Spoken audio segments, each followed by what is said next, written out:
All right, it's time for Fox 10 Talk Sports special edition. We got Mark Malerich in the house. Sir. We got Megan Plain in the house. Hey, crazy day for the Arizona Cardinals. We kind of saw it coming.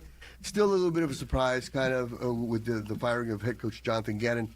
Not really, but also you had 2 years left on his contract. So, Megan, you were out there this morning. Just tell us about how it went. What was the vibe? First, the vibes. I thought he was staying. For sure. All the players, they were all asked about Gannon and whether or not he should be leading this team going forward. Trey McBride had a lot of praise for him. Paris Johnson Jr., one of the leaders on the team, had a lot of praise for Gannon. They said, he deserves another shot. But, of course, that didn't happen. And shortly after we all got to go in the locker room and talk to him, Gannon actually addressed the team on his way out today. Mark, what do you think? This is what we've been working together for what 25 years or so. This is the 7th head coach for the Arizona Cardinals. So it's funny that you say that because I started here. I was hired Halloween in '99. Didn't start in sports till 2000. Dave McGinnis, Denny Green, Ken Wisenhunt, Bruce Arians, Steve Wilkes, Cliff Kingsbury, now Jonathan Gannon. That's what I've seen. That's what, 7? Yeah, 1, 2, 3. So we'll have an 8th 5. coach coming up, and they're going to be paying 2, well 3 now. Yeah. If they get a new one. They're still paying Cliff Kingsbury. The guy has 2 years left on his contract at $5 million apiece. You got to pay the new guy. I do think that the fan base was calling for something different. I think it was almost just like a lethargic at the end of the season. Like right. We're like, we don't care. What are we showing up for? Why are we spending our hard-earned money for this?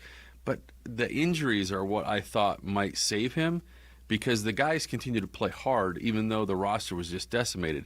Like if you had James Conner the entire season and this was the record, I would say absolutely fire him. Kyler Murray wasn't what we thought he was going to be, but Jacoby Brissett came in, the offense started to look like an NFL offense. And I thought, okay. But then when you're a defensive guy and you're giving up 40 points and you're losing by double digits, it just you can't keep that.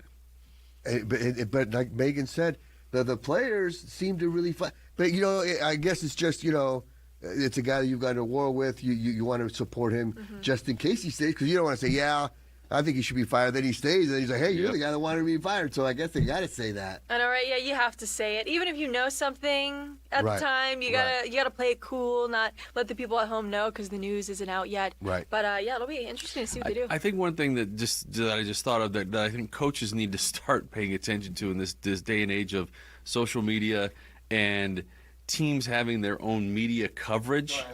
You're good. Oh, okay. But teams having their own media teams and whatnot is, when a coach gets hired, and so the thing with Jonathan Gannon with the pew, pew, pew in the pew, and he's talking to Rondell Moore, a guy who wasn't even on the team a year later, and he was a second-round pick and was supposed to be a legit weapon, as kind of a Swiss Army knife. I think. And then when you show the clip of when he's in the meeting room, when he's first meeting with the team, and say, how did you get here? Did you come on the bus? Yeah. The guys are probably like, a bus? We have Escalades. We don't take the light rail. And they're probably looking at him like, what are you talking about? He's like, did you have the fire in your belly? And I'm like, I get what you're trying to do, but this new generation, you've got to read the room. You really do. And so I think hopefully, whoever the next head coach is a little more savvy when it comes to hey, there are cameras on me right now. Everything can go out, so let me just be careful with my message and make sure that it's something that when you play it back 3 or 4 years from now, it makes sense. Right. And speaking of the new coach, what do, Megan? Do you want to see another? Because we've seen franchises go out and get a guy that's never been a head coach before and have success. You look at Seattle, look at Minnesota. But, do you want another guy like that? Gannon had never been a head coach before. But Kingsbury had never been in the NFL before. So do you Gannon was a defensive guy. Do you go with an offensive-minded coach this time? Do you go with a guy that's been a head coach before? What do you think?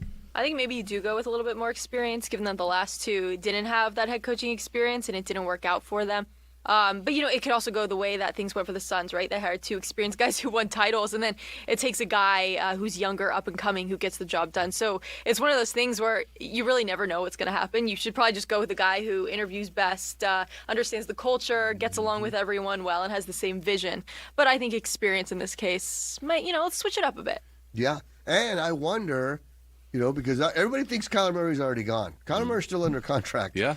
Do you go get a coach that likes Kyler Murray, that has worked with Kyler Murray, that Kyler Murray likes, and then you keep Kyler Murray and you don't have to eat that money because you're already eating money from Cliff Kingsbury, Gannon, and then this new coach? The thing that just popped in my head was, remember when George Bush said, "Fool me once, Yeah.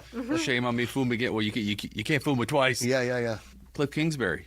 That's what they did. They said, "Okay, you want Kyler? This is going to be the match made in heaven." And it worked for the 1 year when they went to the playoffs, and that was a disaster. The game against the Rams. But Right. so, do you want to go down that road again? I see what you're saying, though. They save the money, and maybe Michael Bidwell's like, "Look, I got to pay all these coaches that I keep letting go, so I need to save some money on the salary of the players." And who knows? Maybe somebody could light a fire under Kyler and put the right system in place, and it could work. But are you willing to take that chance and then maybe reset the clock again 3 years from now? But when you look at the way they did this season when Kyler got injured and then Jacoby stepped up and the offense wasn't bad. Yeah. I mean, a guy like Michael Wilson started to Yes. shine when he wasn't utilized much before. Things with Trey McBride continued to click. He set some franchise personal records, NFL records.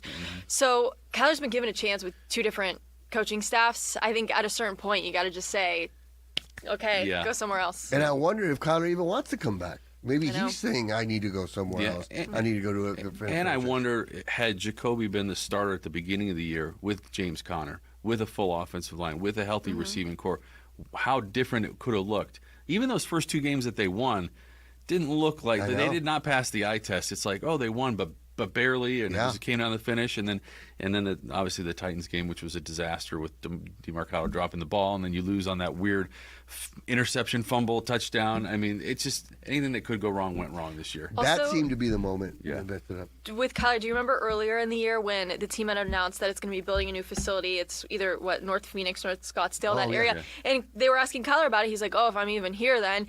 So even then, I'm like, I don't think he thinks he's going to be around. So I think everybody's mind was already kind of going that direction. That was an interesting comment. I remember that. I was like, what did he just say? Yeah, he created a story for himself. Yeah. But then what you worry about is you've seen the trend in the NFL now is the Sam Darnolds, the Daniel Jones, leaving and going to another team where they're a reclamation project, and all of a sudden they look like Pro Bowlers. I know. And so you're like, oh, well, if he goes somewhere else, and it's like, well, then why can't we do it here? Michael Bidwell today pointed out, teams like the Texans and whatnot, where a couple of years ago they were not that good, and they were able to flip it within 2 years. Right, Carolina. Yeah, Carolina, and that needs to happen here. Look at the Jaguars won double-digit games. Yeah. Who would have thought that? Trevor Lawrence looked like he couldn't play football last year. Right, people were done with him. Yeah, and now they're hosting the Bills in a playoff game. Right. Crazy. Yeah, so it is interesting to see players go, get a change of venue, fresh start, and do well. And watch that happen with Kyler Murray. But where do you think he could be successful? Would it be Miami? Would it be Minnesota? Where you look at the team seems to be good, but McCarthy just doesn't seem to be healthy enough. So, I know the Raiders have the number one pick, but they could probably get a quarterback there. They definitely need a quarterback, Right. but yeah. I don't know. I don't think he goes and plays baseball, but I was going to sarcastically say go play for the A's. Right. But, you Both never know. the Raiders and the A's? Yeah, I mean, Hey, there we go. You pull the Deion Sanders and do both. You're already in town playing for both Yeah, teams? Kyler is such a competitor. I can't see him taking a backup role anywhere. No. Yeah. That's one thing I couldn't see. I think if he's either going to become a starter somewhere, or who knows, maybe he might go try baseball again. We don't know. But, I mean, I think a team like Minnesota, I look at J.J. McCarthy really kind of hasn't panned out quite yet, and Sam Darnold played great there. I know. And so, and that's what earned him the chance to go get all that money in Seattle. But could you imagine him and Justin Jefferson and a running game and a defense and that would be something indoors. Miami, I don't think they want to go down that road because it's like a Tua 2.0, just a right-handed version. But for a while there, it was really going really well with Tua. Yeah, and Mike McDaniel is the head coach. Right. He's the mad genius. So Right, him and Tua, they were on the rise. I think when Tua started getting the head injuries is when things went south for him. Unfortunately, poor guy. Yeah. You wonder too, Tua gets all the injuries. Kyler now does have, a lot of injuries Right. now on his record here in the NFL. So you wonder too if they think, you know what, we've been there, done that, dealt with a guy with injuries who does rely on his legs a lot, so that ups the chance of something like that happening again. Maybe we go a different direction. And now the GMs in the league are probably going to play chicken with the Cardinals. Like you're gonna, we know you want to trade him because you want to get that off the books, Right. And maybe you'll eat some of the money or whatever, but. We know that all the owners could be sitting there going, nobody trade for him, don't trade for him. They have to cut him. Right. They're going to cut him and they're going to eat the money. And so it's kind of this, game of chicken until March and see what happens. And he could very well get released, and then he could just say, I'm going to go where I want to go. Yeah. Or we'll be disappointed when we hear Kyler Murray's been traded for a 5th-round pick. And we're like, okay. From the number 1 Get the overall money pick. off the books. Yeah. But then if you can draft a Puka Nacua in the 5th round, Yeah. Right. then we'll Good take point. it, Yeah, and that's the thing is, like, if you're a team out there that maybe wants Kyler Murray, and you can just say, look, before he gets to the free agent market, let's try to give the Cardinals a low ball offer. See if the Cardinals say, well, at least let's get something for him instead of just cutting him and eating all that money, because they're still going to have to eat the money somehow also. Yeah, it just sucks because he's such a talented player and he's fun to watch. It's just, like what you were saying to your point about Jacoby Brissett, it looks like an NFL offense. 3-step drop, 5-step drop, ball comes out. There's not this mad scramble. Even the offensive linemen, we talked about this earlier in the year, how the offensive linemen prefer that because they know I have to block for 2.5, 3 seconds, ball's out. Not I have to block for 2.5, 3 seconds. Oh crap, he's running. Right. Where is he? And then all of a sudden they give up a sack, and that makes them look bad. Right. Now they're not going to get paid. Yeah, and they're running around. And it was funny. There was a play that I kind of stood out to me yesterday by Jacoby Brissett where he back to pass, feels the pressure, steps up into the pocket, allows Michael Wilson time to get behind the defender, hits him for a 43-yard touchdown, and that's what you're talking about. You need your guy to stay in the pocket, and because timing is so important, right? And so we're running out of time in this first segment. But it goes by so fast. I know, right? When we come back, we'll fight. We'll talk more about the Cardinals coaching carousel and what kind of coach they need, and what they do with that number 3 pick. So plenty to talk about, and it's just getting started. It's an emergency Fox 10 Talk Sports special edition of Fox 10 Talk Sports. The fun stuff. Not so much fun for the Cardinals right now, but we'll see what they do next. We'll be right back.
That was Megan playing with the mics. We are back. She couldn't help you. She had to do it. It's fun having Megan in here, though. I know. It's fun. I know.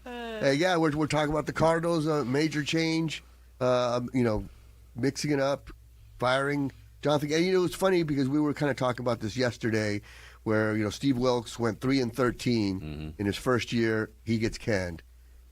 Gannon goes 3-14. In his third year, it would be a weird look if you kept him. But still, because of the difference I noticed from the Steve Wilkes year into this year was the players really supported him, like you talked about, Megan. That they seemed to like him, where it was a little bit of a different vibe with Wilkes because a lot of guys had checked out that year. But Mark, you did some homework. You got some records. Well, for some like some of the things with with Jonathan Gannon. I mean, he went 3-15 in the NFC West. I mean, that's not good enough in your own division. Right. But then when we were talking about the coaches, the thing I wanted to bring up was that they've gone the assistant coach route. They've gone the coordinator route so many times. Dave McGinnis, coordinator. Wisenhunt, coordinator. Arians, Wilkes, Kingsbury was a college coach. Gannon was a coordinator. The only head coach experience was Denny Green. Yeah. And he didn't have success here. If you think about it, Bruce Arians, they had success with him, but he was in his 60s, been around the league, quarterback whisperer, well-respected. Players looked at him and goes, okay, I know this guy knows what he's doing. Right. He's not a first-timer. Ken Wisenhunt year, when they went to the Super Bowl, you had Kurt Warner basically running the offense. You had Edgerrin James, you had Fitz, you had Steve Bresden and Bolden. Like we talked about, that was like a veteran team, almost like the 01 Diamondbacks. Right. So you knew they were going to be a solid team. But ever since then, like every other year, it's a coordinator that you're like, oh, this may be the next guy. Like I look at the Suns, Jordan Ott looks like legit. He's an NBA coach. They hit on that. He hit early, and I think the players are buying into what he's selling. And it seems like, again, we talk about flipping a team in a year or two. You need a guy that's going to come in and this team's going to buy in from day one. And you don't have to like fancy sayings and all that stuff. You walk in and they go, okay, like if they would have got Sean Payton a couple years ago, can you imagine how different it would be? I know. With Kyler Murray, if Sean Payton were the head coach, look at what Bo Nix is doing. I mean, it would be a completely different source. I think they need somebody where when they come into the room, people are like, oh, okay, coach is here. This guy is in charge. But I wonder if Sean Payton even really wanted to come. I wonder if he was using the Cardinals as leverage. For the Broncos. We talked about all the different coaches that we've seen here. I blame Megan too because Megan explained it to everyone out there. Okay, so everywhere I go, coaches get fired. So first I moved to Florida. The Florida Gators head football coach fired within the first year. Then I moved to Virginia. The Old Dominion head coach, the Washington now Commanders head coach, within the first year of me covering them, fired. Then I move out here. Within the first year of covering Cliff Kingsbury as the head coach and Herm Edwards at ASU. What happened? Fired. So Megan's got that stigma. That's it. And now Gannon was a little like cherry on top. Yeah, he's the little cherry on top. I just kidding. I didn't want that to happen. Yeah, I know. But Tori is still here. So we're glad Tori's still here. Yeah. No, we don't want Tori going anywhere. No. Yeah, it's funny because when people talk about wanting to get rid of him, I'm like, what's better out there? Yeah. By the way, pitchers and catchers reporting. Megan's excited about that. That's going to be interesting too. And you look at the football programs in town, right? You look at the Cardinals and what happened with them. And then you look at ASU. Yeah. And Coach Kenny, luckily, gets his extension. He gets to stay. I think it's going to be promising for ASU football. Yeah, no, I think ASU football is in really good hands, and they got a number of really good players in the portal so far. Right. I think what's interesting for local sports fans here is going to be to see what happens with Sam Levitt and where he ends up. I think that's a curious thing coming off this injury. Like how healthy is he going to be into the season? I know LSU fans and things like that would love to have him, but you never know. And so it's sad to see him go, but then there's part of you that's you want the kid to do well. Yeah. And Jordan Tyson, we're talking Cardinals and NFL, being drafted in the first round. It's too bad. I mean, we drafted the Cardinals, not we, but the Cardinals drafted Marvin Harrison a couple of years ago.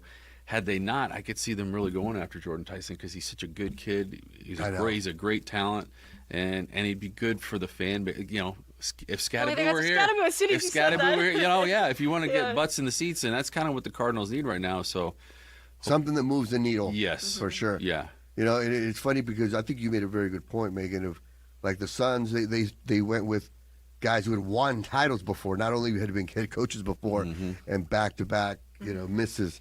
And then Jordan Ott, boy, I mean, he seems to be just what the doctor ordered for the Suns. And this trade has turned out to be pretty good. It's kind of interesting. The Suns are playing the Rockets tonight. Yeah. But, like you mentioned, Megan, Dylan Brooks you want him on that wall. You need him on that wall. He's terrifying if you go against him, but if he's on your team, not so bad. Yeah, tell us what he was doing before the game. Before the game, I saw it was Dwayne Rankin that tweeted out, but of course they're going up against the Rockets, his old team tonight. He just stood there for 2 minutes straight just staring at them. Nobody looked at him. Nobody acknowledged him once. They were warming up, and he's just staring.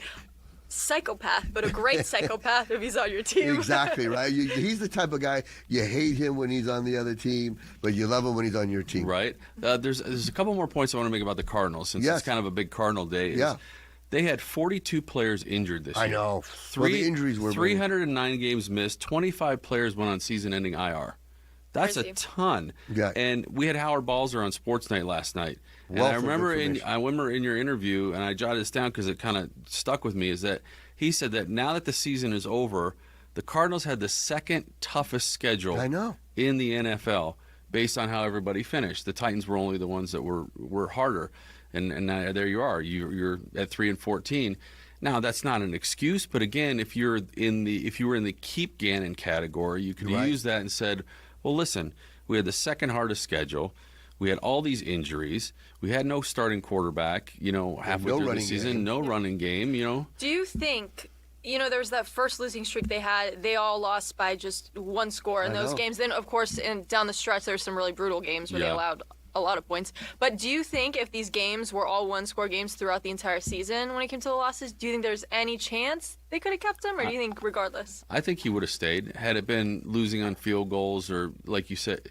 But then it got so bad. Right. Mm-hmm. Yeah. I wonder because, when you lose like that, you're thinking, well, then why aren't you making the key decisions to win those games? True. I think when you lose those close games, what do you point to? It's coaching. It's adjustments at halftime. It's whether to go for it, whether to go for it on fourth down or kick the field goal, take the points. And those were the decisions that were coming back to bite them in that stretch. But if you lose 9 in a row, I don't care how you lose them. It's just not good. Well, and when you're a defensive coach and you bring in basically 90% defense in your offseason, and Calais Campbell is your best defensive player. I know. And he spent so much money on the defense. And he's been, that guy, he should be a Hall of Famer, Hall of Fame person, Hall of Fame player. Yeah.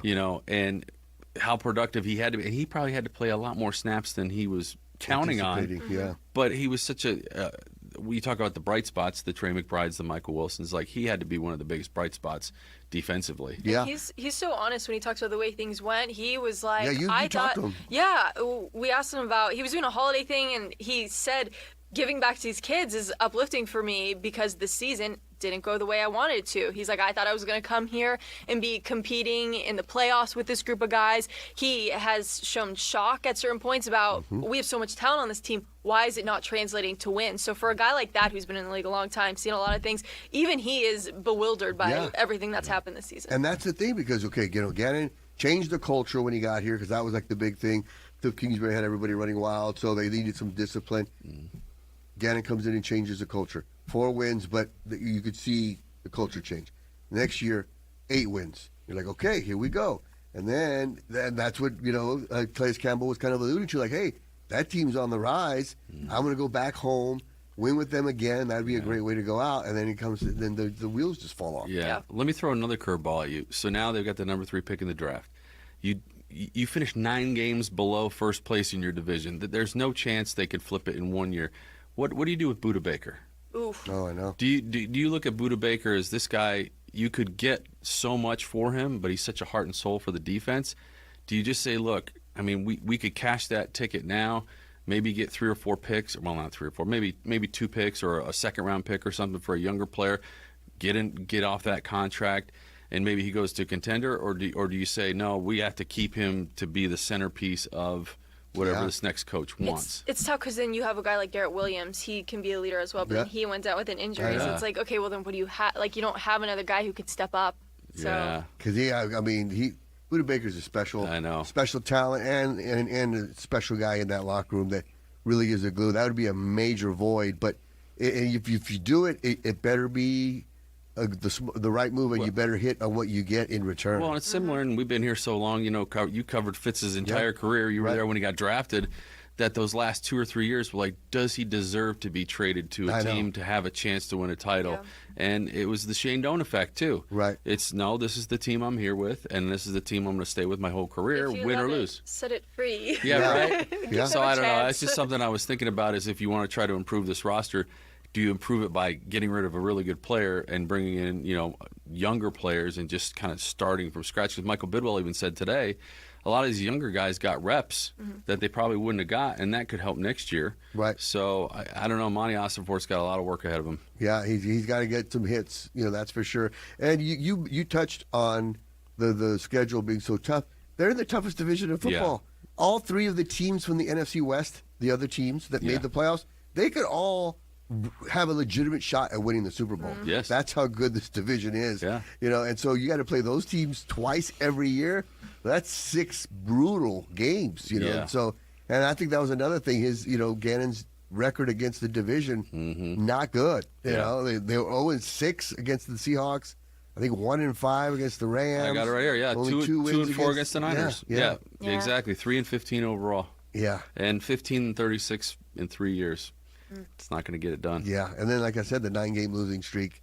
It was just, and then, it reminded me a lot of Steve Wilkes, where it was like, Gannon was running out of things to say, and I felt bad for the guy. 'Cause I'm like, what do you want him to say? Yeah. Every week it was just like the same thing over and over and over, and that's when you start to see, okay, this could be when a change needs to be Kind of like made. the Mike Budenholzer effect from last year when he kept saying, well, we're going to look at the tape, look at the tape, look at the tape. Yeah. Well, have you looked at the tape? What have you found? Have you found anything? Right. Yeah, so it just got to the point where, and you feel bad the guy gets fired the day after his birthday, but I know. at the same time, But it it's wasn't like, on his birthday. if you're walking away with a lot of money in your pocket and you're a really good coordinator, you're going to find a job somebody else on somebody's staff. Yeah, if they come up to me and say, look, we're going to have to fire you, but you're still going to get your $5 million, I would say, which door you want me to leave That's it. out of? Yeah. You can keep my stuff, right? That's it. And that's it. And we're going to keep talking about this all week long, and we'll keep you guys up to date. So thanks for watching, because we're going to keep talking, and we'll see you guys hopefully on Wednesday.